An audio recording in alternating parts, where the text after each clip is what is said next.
Okay, it's 5:58. I'll just give the 2-minute warning and we'll start at 6 o'clock.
Ryan, did you notice when you walked into the room?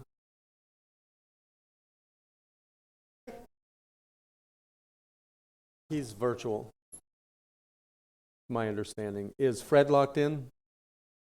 Hey, Fred, glad you could join us. We will continue the September 6th County Council meeting. We took a long break. Now we're back to complete the last item of the day. We've had the invocation and the Pledge of Allegiance this morning. I'll just give you an idea of what's going to happen. This is a public meeting, but first we will, I will ask the county manager in just a minute to tell you the purpose of this meeting and talk about the tentative annual budget and tax rates. And then we will have Aaron Van Cleek, the Deputy Finance Director, and Ryan Osowski, the Chief Financial Officer, go through millage rates and the tentative budget, and then it will be open to the public. So usually in the morning meetings, we start off with public participation. We're going to cover those things first so that you actually know what you're responding to and speaking about. So public participation will come, so just be patient. So we will get started with that. George, would you? Yeah, Mr. Chair, first off, I just need to ask that with Fred here and virtually, we need a motion and council approval to. Motion to approve. Motion by Barb Gertman, second by Wheeler, to have Fred Lowry be able to participate virtually. All in favor, say aye. Aye. Any opposed? Carries 6-0 because you didn't vote for that one, but now you can vote. Okay, thank you, Mr. Chair, Honorable Council. So tonight, we're here to have the first of two meetings, public hearings. We will present the tentative millage rate and budget for this upcoming fiscal year, 2022-23. We'll hold discussions on the tax rates and the tentative budget. We'll provide direction if there's any modifications to the budget. We'll adopt the millage rates by taxing authority, adopt the fiscal tentative budget, and set the date and time for the second and final public hearing. We're here today to recommend an operating budget of $1,060,700,000. Oops, I'm sorry, we changed it. We actually took the budget down since the last time we talked. So now the tentative operating budget will be $1,058,802,678. So that's a change from last time that we talked of $1,944,946 in the tentative operating budget. We also will have a non-operating budget of $168,824,126. So some of the highlights of this budget, I'll just say, we began working on this in January. Staff begins with their capital needs and programs. We, of course, have met with council, various meetings, workshops, really getting into it starting in March, all the way up until we presented the budget just recently in July. Some of the highlights that are out there, in this budget, we will have all of our full-time staff at $15 an hour. And, of course, we have raises for the staff, a 4% or $1 an hour, whichever is greater. We did ask for, and included in the budget, having Veterans Day as a holiday this year. In the budget also, especially we've gone over with the overtime, mandatory overtime issues, and the growth that we've experienced in our services, especially in the public protection areas. We'll be adding a total of 39 positions in public protection. We'll go over that. There will be 7 positions added in the enterprise funds. And remember, like we talked about earlier today, the enterprise funds are not tax funds. Those are funds that are like little businesses, are actually fairly big businesses now. And so those positions will be paid for from the fees and money generated from those various operations. We did have one request for, we're asking for a position in the judicial, in their information systems area, and then there are 5 positions in the general government at large. So with that, we will talk about where our actual millages are going to be, and I will say, we are, with a lot of hard work, we're able to start off with the general fund ad valorem tax rate at the rolled back rate of 4.8499 mils. The library ad valorem tax rate is at the rollback rate of 0.5174 mils.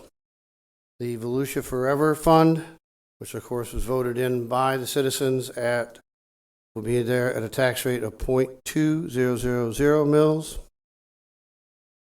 Volusia Echo Fund, ad valorem tax rate is also at 0.2000 mils. So for Volusia Forever and Echo, that is an 11.3% greater than the rollback rate of 0.1797. Mosquito control, the ad valorem rate of 0.1781, which is 11.17% greater than the rollback rate of 0.1602.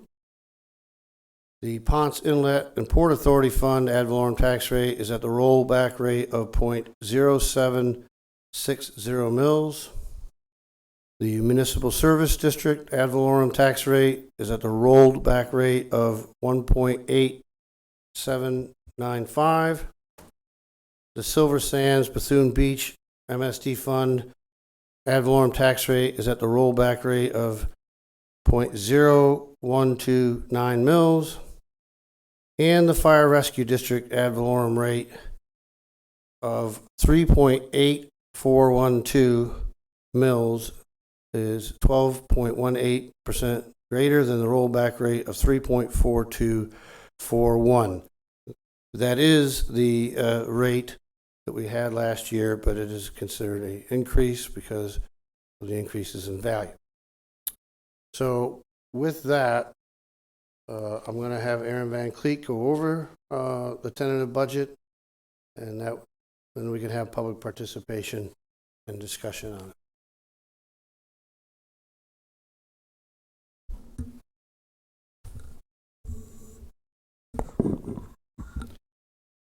All right, good evening, Council. Aaron Van Cleek, Deputy Finance Director. And Ryan Osowski, Chief Financial Officer.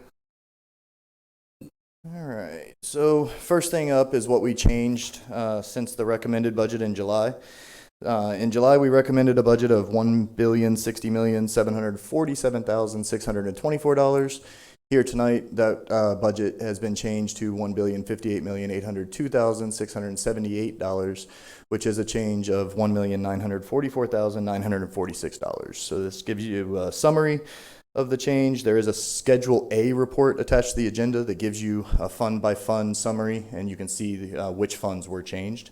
And I'll give you some details of that on this slide here.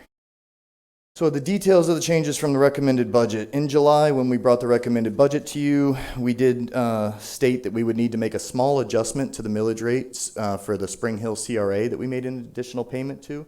So we knew right off the bat that there would be changes to the MSD fund and changes to the general fund to make the rates fully at the rolled back rate.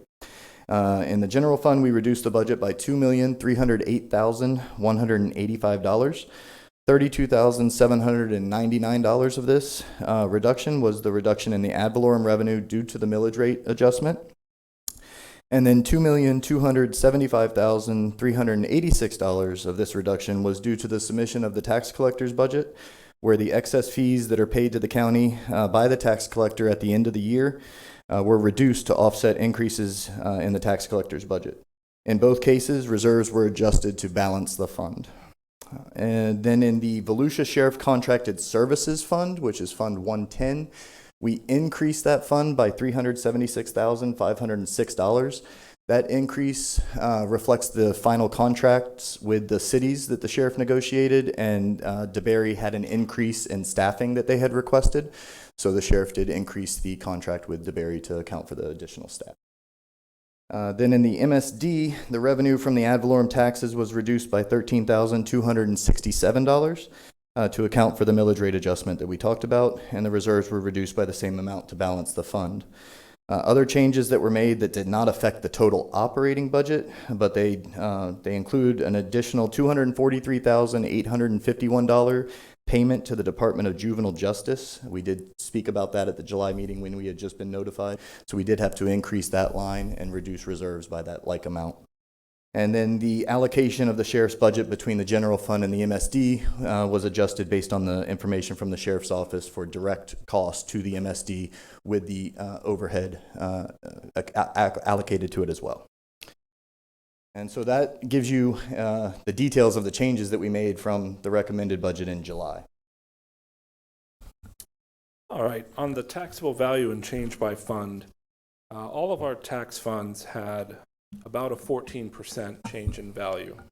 However, only the funds where the tax rate is kept flat, where the tax rate is not changed, only in those funds are you actually recognizing that revenue increase. That would be Forever and Echo, because they were left at the voter-approved 0.2 mils, the Fire Rescue District, and the Mosquito Control District, which both of those funds, during the 5-year forecast, we explained the additions for the firefighters and the need for the capital for the mosquito control building as being the reasons for the planning and keeping those millage rates flat.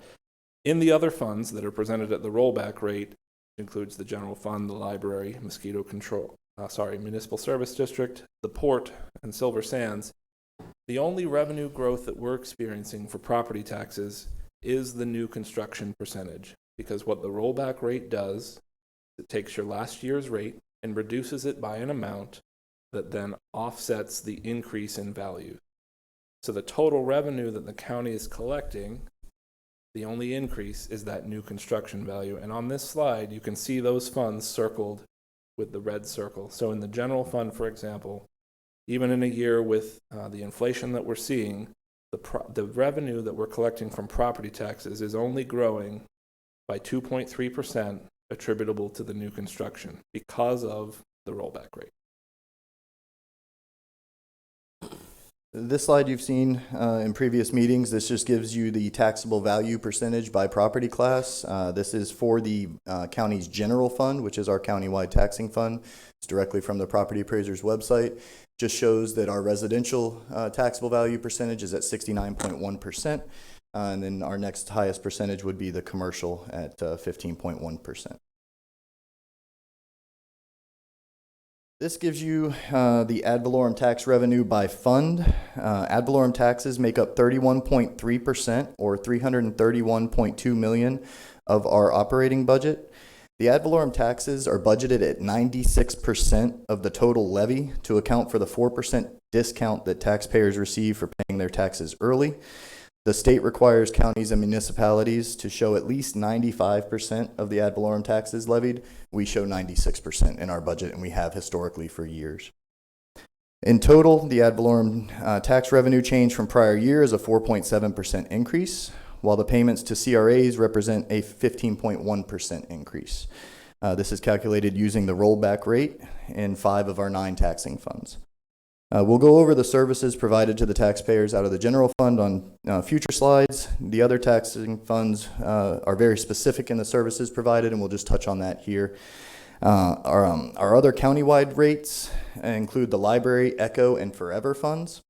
The library taxing fund provides funding for the operations of 6 regional libraries, 8 community branch libraries, and 1 support training facility. The Echo and Forever funds are the 2 voter-approved levies that provide land conservation and maintenance funding, as well as grant funding for environmental, cultural, historical, and outdoor projects.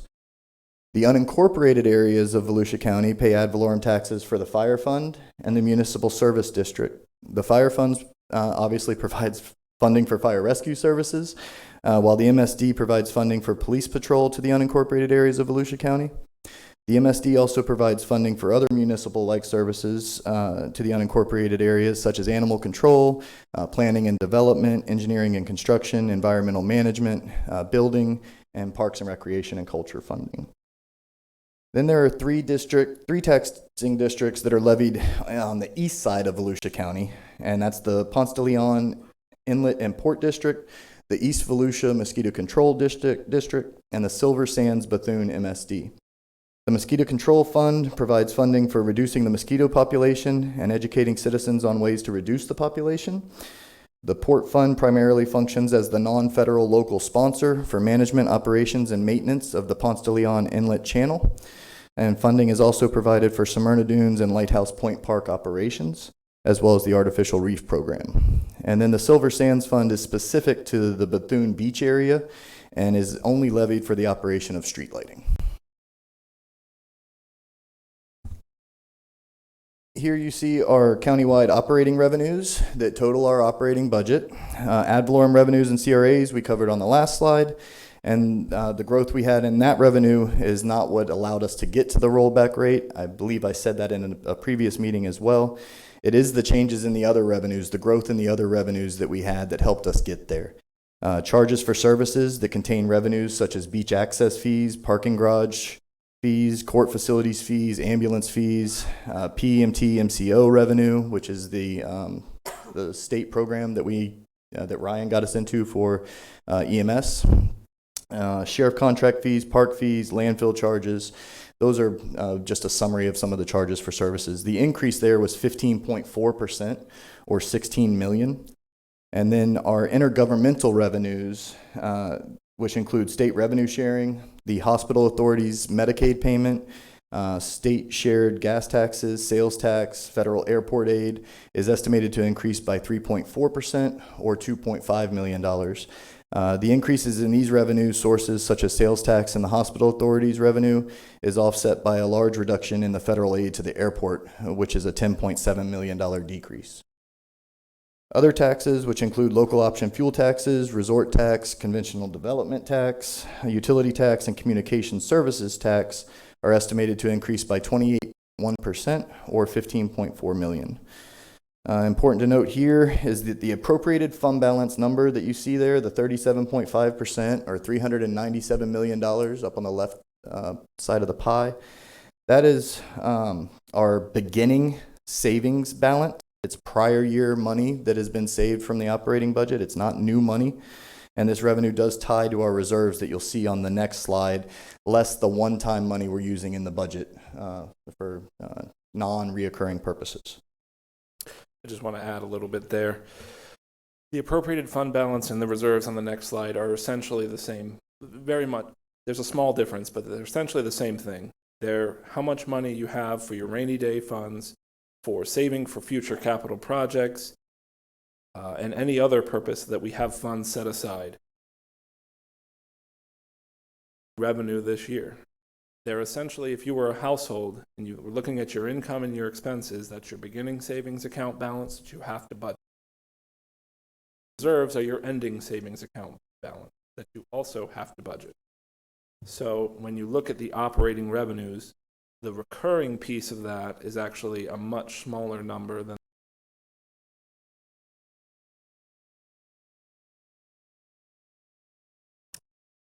So here you see the same countywide operating expenditures that tie to the revenues, and this is by category, by personal services, operating, interfund transfers. You see the total reserves listed at $350 million, $350.6 million, or 33.1%. Our total operating budget did have an increase of 10.2% over fiscal year 22. I mentioned the reserves. This will represent our savings account balance at the end of fiscal year 22-23, if all things go as planned. As it stands, we are using $46.8 million of fund balance for one-time expenses such as major capital when compared to the appropriated fund balance on the prior slide. Personal services is increased in FY23 by 8%, or $14.8 million. This increase includes the recommended wage increase of 4% or $1, as well as the state mandated retirement rate changes and insurance costs. We are also including Veterans Day as the county recognized holiday.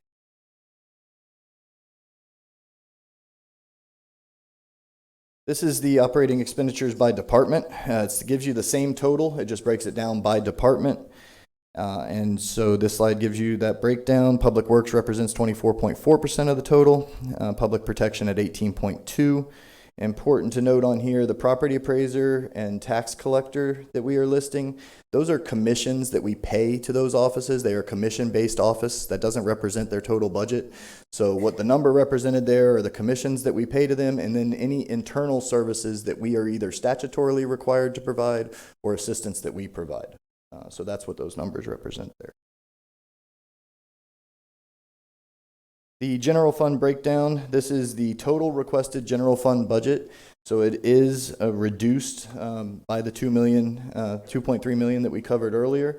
And this gives you the total general fund request with the reserves and the carry forward from prior year and the major capital transfers. Those are one-time in nature. So as you've seen in the past, we do break it down on the next slide to recurring general fund. What are our recurring general fund expenses? And the recurring general fund is at 302.3 million. And important to note here is the big piece on the left side, the external expenses and support, and then the county public protection. If you add those two together for the general fund, it is 74.9% for public protection and external expenses and support, which includes the Office of the Sheriff funding. This one you've seen before. This just shows you the amount of ad valorem taxes that have not been levied by reducing the rate as we have since fiscal year 19. So it is $149,933,881 of ad valorem taxes not levied if the rate would have been kept flat at the 6/1 from fiscal year 18. This has changed slightly. We gave a little bit more detail on this slide than we had in some previous presentations, just to break out the millage a little more detailed. So this is a breakdown of the proposed rate for the general fund, which is the 4.8499. And again, the tax collector and property appraiser, they are commission-based offices, so the equivalent is to what we're paying them for commissions. It's not that the millage is theirs. This gives you your history of the county's millage rates by the different funds and can show you when we've been at rollback, when we've been at a partial rollback, or when we have been below the rollback rate. What's new for fiscal year 22-23? I think we've covered most of this at this point, but we are adding fissions to bring our full-time equivalent count to 2,407.53. We do have the wage adjustment. We have every employee or position at a minimum wage of $15 per hour, and we do have the additional county recognized holiday.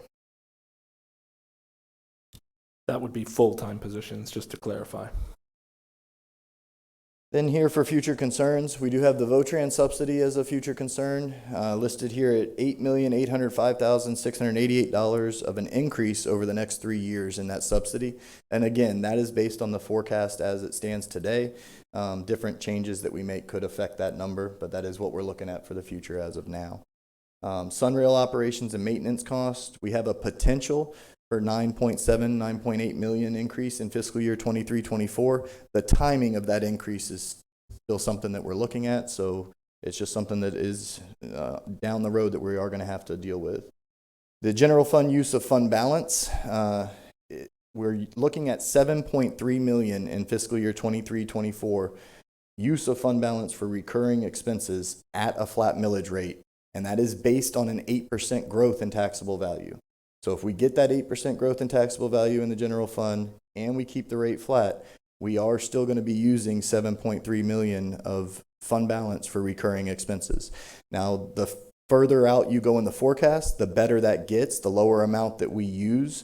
So if it's a 1-year thing, we could transition to, with the growth. If we continue to have the 8% growth, we could transition to where we're not using that money for recurring expenses. But for 23-24, that's the amount we would be using for recurring expenses.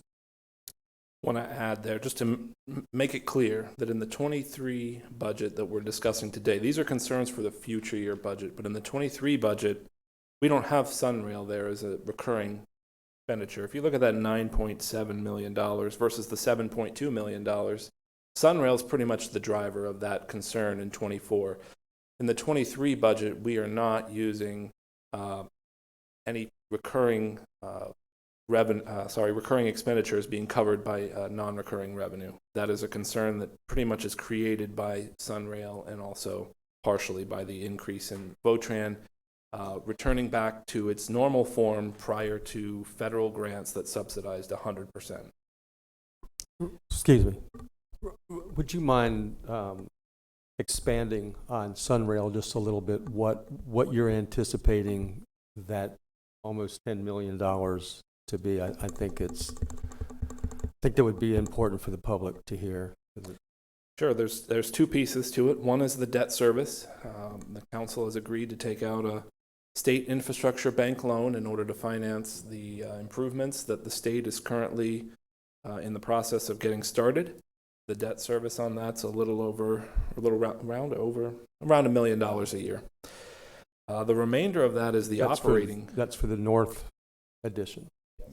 The remainder of that is our estimates right now for the operating of Sunrail, because when the line is completed, the county is expected to assume its share of the operating and maintenance expenses, which is a recurring expense that is a new recurring expense that we will have to absorb each year going forward. The debt service will eventually end in 2036. Thank you. And then, of course, increased staffing demands in public safety operations. We did mention we're adding 41 positions in fiscal year 22-23. We do have additional needs forecasted in the out years as well, so we will need to consider those as we're looking at funding. And then, as always, remaining competitive in the labor market. So at this point, we will pause for public participation because we're at the point where you'll be doing the rate setting and the budget, tentative budget adoption and setting the meeting. So at this point, it wouldn't be appropriate to do that before public. You were so clear. There's probably not any. Oh. We have one. Yes, Keith Chester. You have 3 minutes. Welcome back. I have a question that wasn't answered. Is that $15 an hour also for contractual employees such as our janitorial staff, the people that work at the airport, the security guards here? Is that $15 an hour include the contractual positions that the county hires out? Nope. And if it does not, I think that's a serious issue.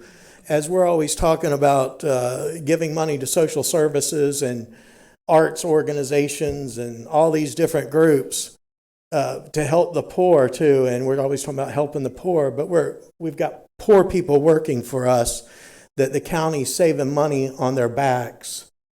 When you contract services out, the purpose of that is to save money, but the money's really saved on the backs of a hardworking person. And we need to show the people who clean our toilets and our restrooms and maintain our buildings and take care of our lawn and keep our buildings protected a bit more respect. None of us in this room are above those people, and we should consider them as well. Instead of taking tax dollars out of the pockets of hardworking people and giving it away to corporations and various other groups, we should be taking care of our own. And I'm embarrassed that we don't, and I think that all of you on that board should be embarrassed as well. We need to be paying the employees a decent wage.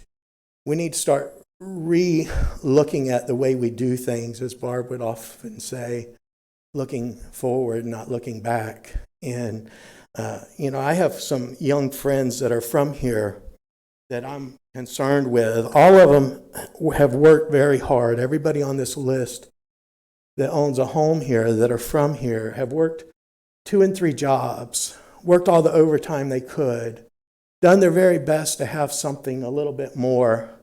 And for their efforts, I have one friend that's paying the equivalent of $338 a month in property taxes. I have another young friend that pays the equivalent of $263 a month in property taxes.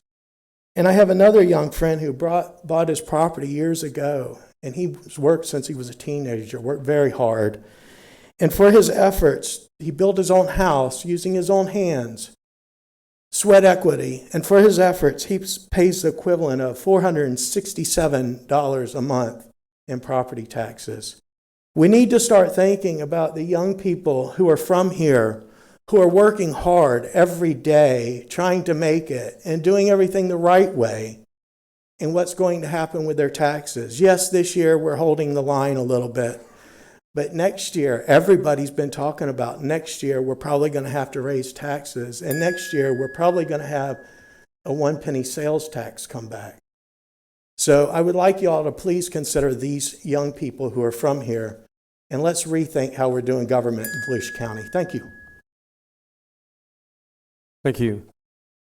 That's the only public participation you had, then I will close public participation for now. Ryan or Aaron, let me ask you a quick question, just concerning contracting out services. I know I've been a proponent of that because just for efficiency purposes sometimes, but aren't the companies that we are contracting out to, they're still held to the same laws of the state of Florida for minimum wage? Isn't that correct? Yes, they are. Okay.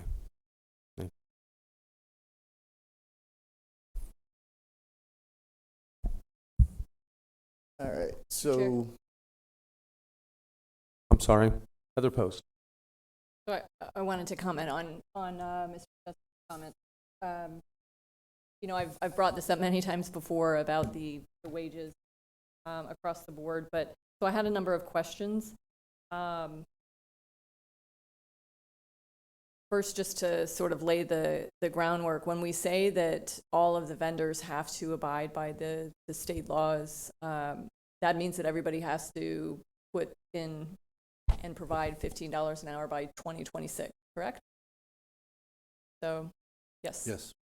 So they're mandated by 2026 to put in $15 an hour.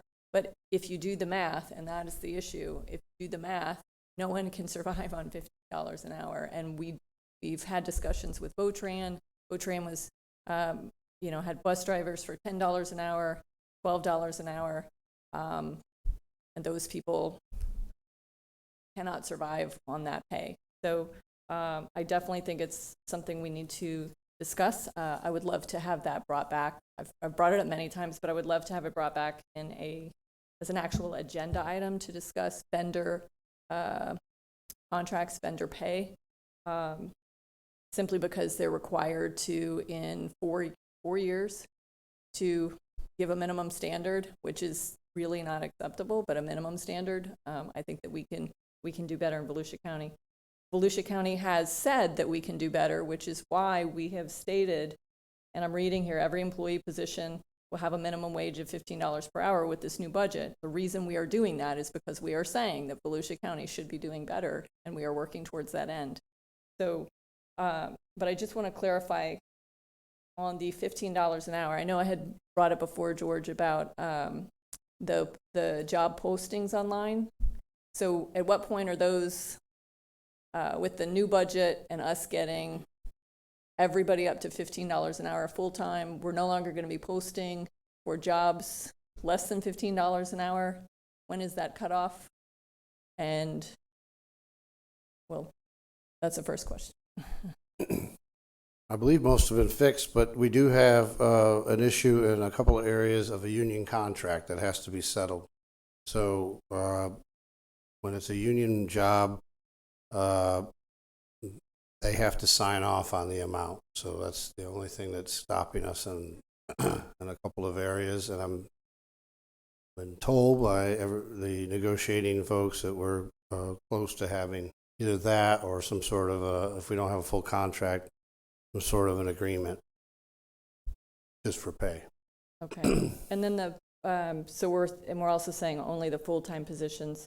So do we know how many part-time positions we have that are under $15 an hour? I've asked many times for the numbers of Volusia County employees that are being paid less than 15, and I've received different numbers, but I think that difference has been in sometimes it's just the full-time employees and not really in totality. So if we could just get a really good view.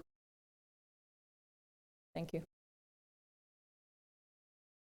And I don't have an exact number with me. I can get that to you, but it would be the special workers that would be at 14, and that's just trying to work through the compression issues so that they're not stepping on the full-time workers. I'll get the number of special workers that are out there. Is that something we can also look at? We are looking at it. We have other issues and other considerations that we're trying to make sure that we're at that too. So we're not just stopping at the full time. It's just that a few of those special workers, we don't want to, as she said, you've got some that have been with us many years. So we're trying to make sure that there's not just a bump to the bottom, but we can bump some of the others up as well, so that they're at 15 and somebody else who is at 15, has gone up the proper amount. So we're working through that. And that's, I think, in the library and we're, Correct. and They're primarily student workers in the library and a few other student areas. workers in the library. I'm just poking. I like to continuously poke to make sure that the train is moving. So thank you. But I would like to have that come back at a council meeting coming up to discuss the vendor issue.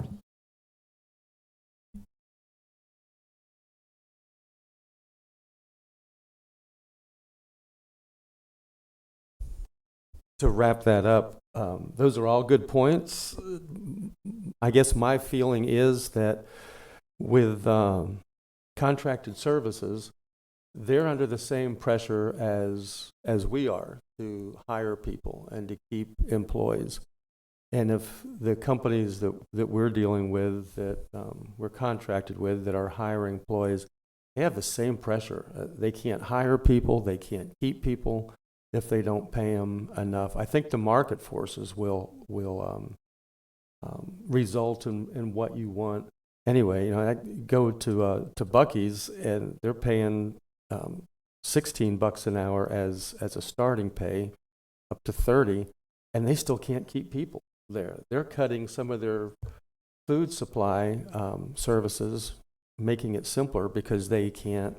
They cut my favorite burrito because they can't keep people behind the counter to make them up to order, and they're paying a lot more than many other businesses in Volusia. So it's a real problem, and we have to work through that together. I don't want to look at what the county is doing as encouraging slave labor or sub-labor. I don't think any of us up here want that. It's a valid point, Mr. Chester. Anyway, Ben Johnson. Yes, it's everybody'd like to see more wages go up, but as it stands right now, we have set our budget for the year and we set our millage rate at the highest it can go for the year. And if we start trying to add to budget now, it's one of two things. Well, one thing, what are you going to cut to make those differences? We don't want to go into our reserves anymore. But as it stands right now, some of this is under negotiations, which are planned for. But some of this, we have to be very cautious because all of a sudden we can end up into a financial quagmire we're not ready for. And some of us won't be here. And I'm not quite willing to take and hamper our next group of council people with us putting them in a budget hole right now. If they want to bring this back to an agenda and talk about it, I think this needs to be after the first of the year. We need to take care of this budget here right now, unless somebody has some ideas of where do we want to cut people to raise these other rates up. Heather Post. So just to be clear, that wasn't necessarily about raising our budget. It was a discussion on the vendors that we choose. And I think if we put out RFPs and we make a stance and say that we expect that anyone that the county does business with is treating their employees in such a manner that we feel that Volusia County citizens should be treated at a minimum, certainly more than $10 an hour to drive a bus for 40 hours. That's not cutting services. The issue I think that we've had. I've heard here that everybody is doing poorly. No one can get employees. But I can tell you that it would be common sense to assume, right, that the people who are paying $10 an hour are certainly looking far more and far deeper than the people who are paying $17 an hour. I can guarantee you that Buc-ee's is probably getting more employees than the vendors that we're choosing that are paying the minimal pay. So the vendors that have come to us, Votran being a great example, I don't want to keep harping on Votran, but Votran being a great example, has continuously come to us with the problem that they cannot get people. And they have come and said over and over and over, we cannot get people. It's just the thing in society right now. However, we're paying this minimal pay, and yet what ends up happening is services get cut. So what we're seeing is services being cut in various areas because, in fact, the pay is not being given. So, we can look at it a lot of different ways, but I think at the bottom line is Volusia County has moved up quite a bit in its stance the last couple years. We've started looking at pay. We've started looking at the treatment of employees and what we provide, and those have all increased and are looking much better. But I think that we could still do more. And having that come to a future agenda item, especially in the near future, to discuss vendors is not looking at Volusia County cutting services. And it's simply discussing future RFPs. We put it out there. If, I don't know, a paving company, whatever, whoever that is a vendor with Volusia County wants to do business with Volusia County, they will do it for this. And I certainly think that the $15 an hour is a great start, because you're right, they're going to be required to do it in 4 years. But I think Volusia County citizens, and at least the ones that we deal with, deserve that now. Ben Johnson. It comes at a cost. If we tell Votran, or we tell people cutting our grass, or we tell people painting our buildings, that they're going to raise all of those salaries up to that thing, all of them are going to come to us in a bid with a lot higher price. And we have a budget of a certain amount of money. And I don't disagree with the idea that I'd love to see all of them get a lot higher wage. But the way you're talking about it's not going to work, because either when we tell them that, they're either not going to bid, or they're going to give us a higher bid that we have not budgeted. So if we want to do this, we got to quit looking at running to rollback. And I would agree with that. That we can't cut our cost and not have the money in our coffers and pay these expenses without it coming from somewhere besides coming out of our reserves, which is a very, very dangerous practice, especially when something goes wrong. So that's where this issue comes in. We want to pay them more. We have to look and say, we're going to take and put higher taxes out there to pay for these people, because the money comes from somewhere.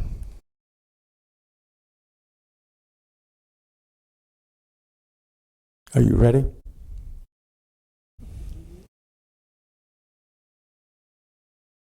All right, so what you see on the screen is the 21-22 adopted millage rates by fund, the 22-23 rolled back rates for each fund, and then the proposed FY 22-23 rates.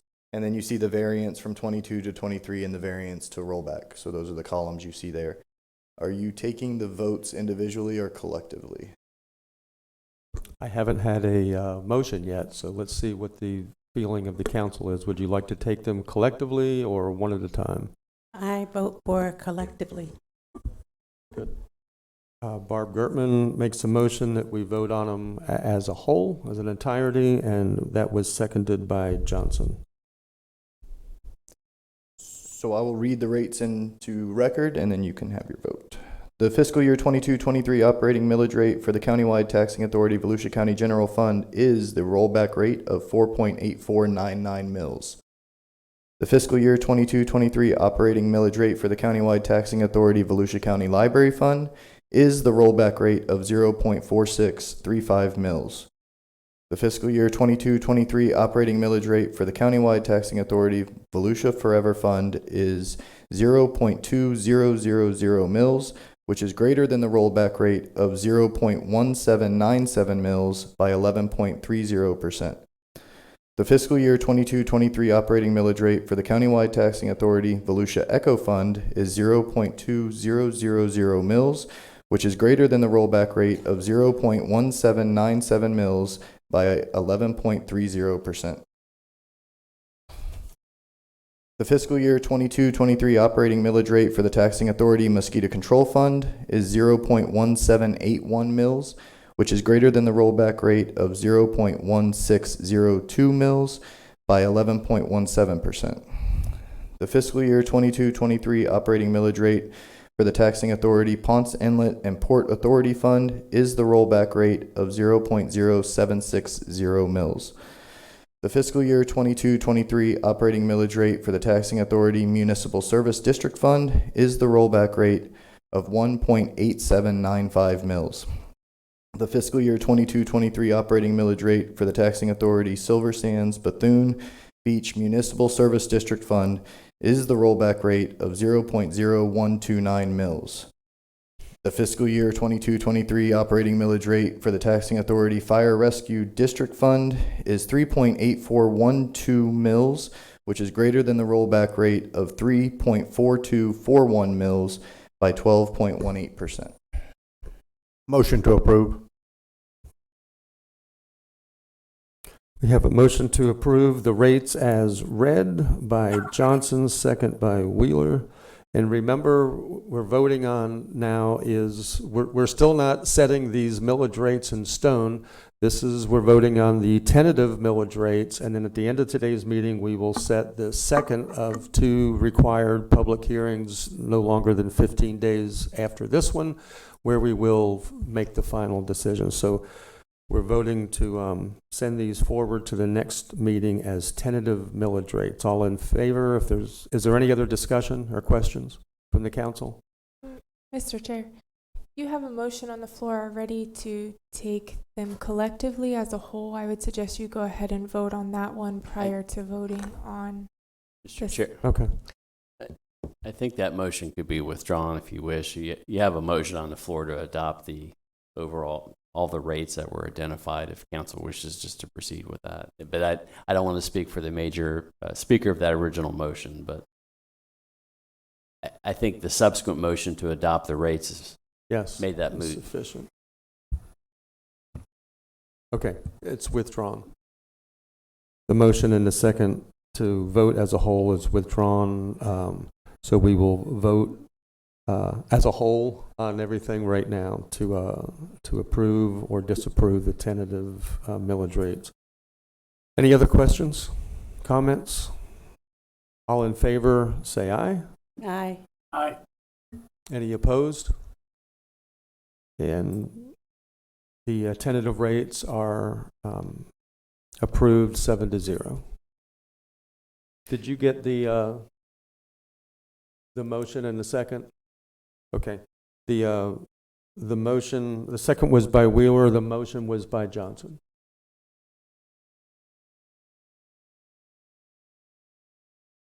Okay. Okay, so also required for vote is to set our tentative budget to move forward to the next public hearing.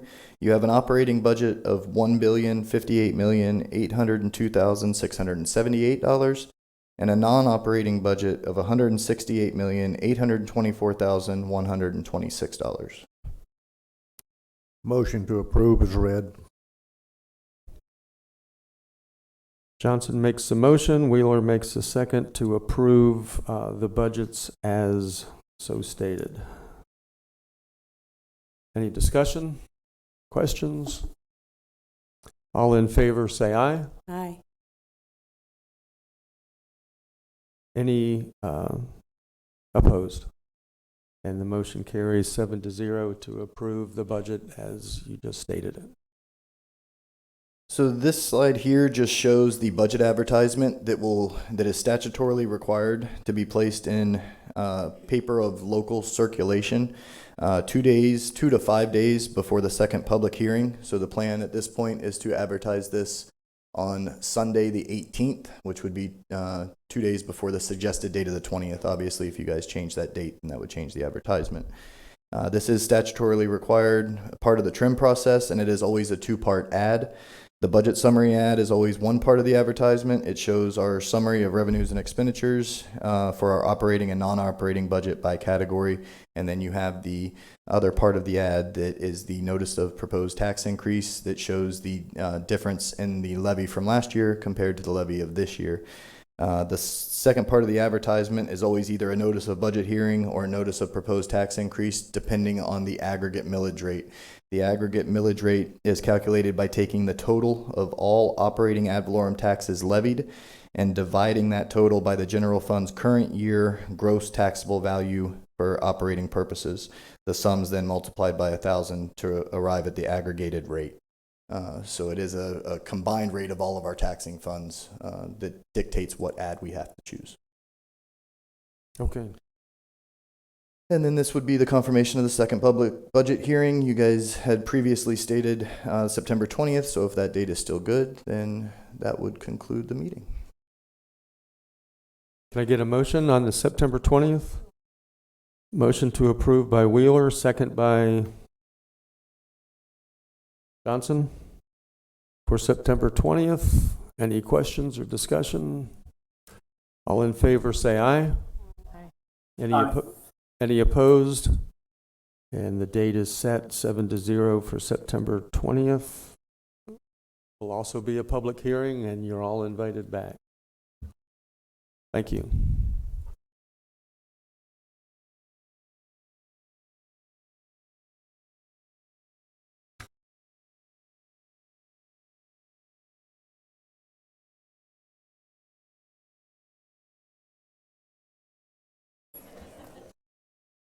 Yeah.